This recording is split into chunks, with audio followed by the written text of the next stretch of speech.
Hey all, welcome back to the Fire and Water Cooking Channel. I'm Darren. Today, I'm going to do something I've never done before. I'm going to cook spatchcock whole duck, sous vide, and then we're going to sear it out on the Big Joe. Let me get this cut up. I'll be right back.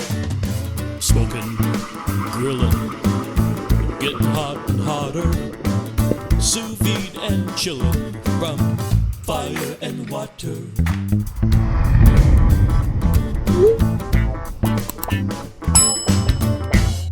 Alright all, I'm going to go ahead.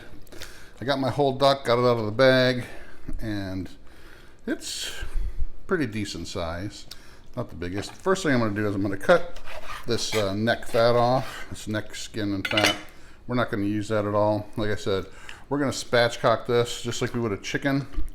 And so what I'm going to do is I'm going to take my knife, I'm going to go right along the backbone. I'm going to start here at the tail section and just pretty much go all the way down the whole back. Just follow the split of the backbone all the way up to the neck.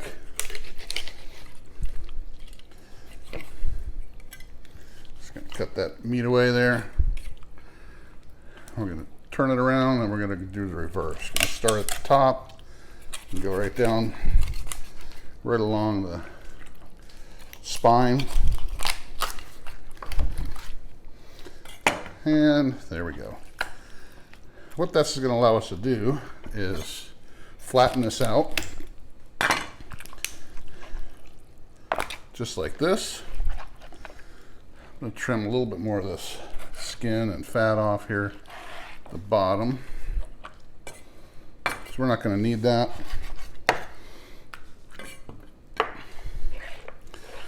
What this is going to do is let us flatten this out when we cook it. Because we're going to cook this sous vide for about 2.5 hours at 140 so they can render some of this fat. And then when we cook it on the grill, we're going to cook it on the griddle, and it's going to go this side down, skin side down for the most part, so we can crisp up all this skin and cook everything evenly. So one of the other things I'm going to do is I'm going to cut this wing tip off. We don't have any need for that. That's going to let me put these wings right behind the back there and flatten it out even more. And get rid of this stuff. You can make a stock out of this if you want to, which I might do with the neck bone and everything else that was in the pack, that was in the thing. So there we go. This is how it's going to look when we put it in the bag. One of the things I am going to do that I was watching a couple videos on how to barbecue, cook, all different kinds of way to cook duck. One of the ones I saw with Malcolm Reed was he actually took a corn holder here and used that to poke holes all the way in the skin of the breast and the legs. And what that's going to allow us to do, it's going to allow that fat to kind of render through the skin so it doesn't get caught behind there. Some people like to score it with a knife, but I think this is actually a better idea. It just gets these little pinholes in there to help that fat come out, and it doesn't have these big gash marks in it. So we're going to see how this works.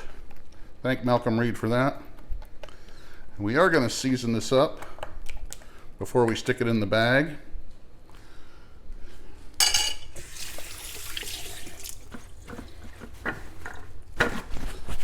It's going to be a simple seasoning. I'm going to use a little bit of the Atlanta Grill Company's Himalayan Sherpa, which is pink salt, garlic, and black pepper. And do a little bit of that.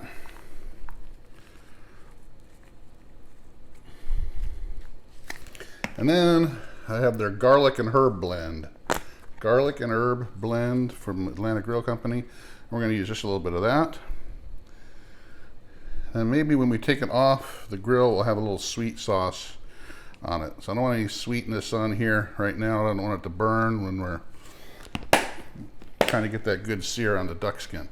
All right, that's it. Spatchcocked it. Got the wings folded back. Got our pinholes in. I'm going to go ahead and put this in a food saver bag, and we're going to toss it in our sous vide. I'll be right back.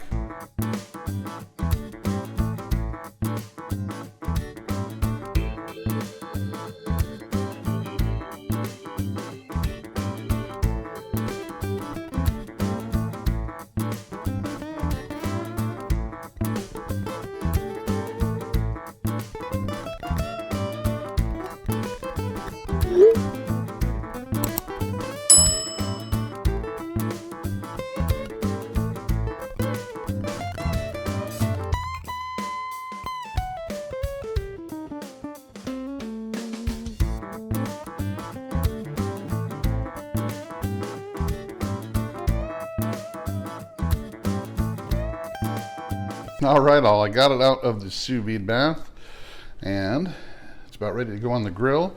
Got my grill ready to go.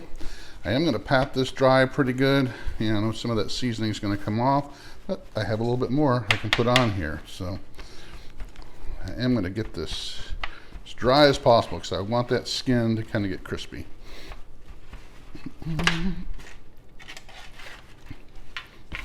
Try to pat the back of this dry too.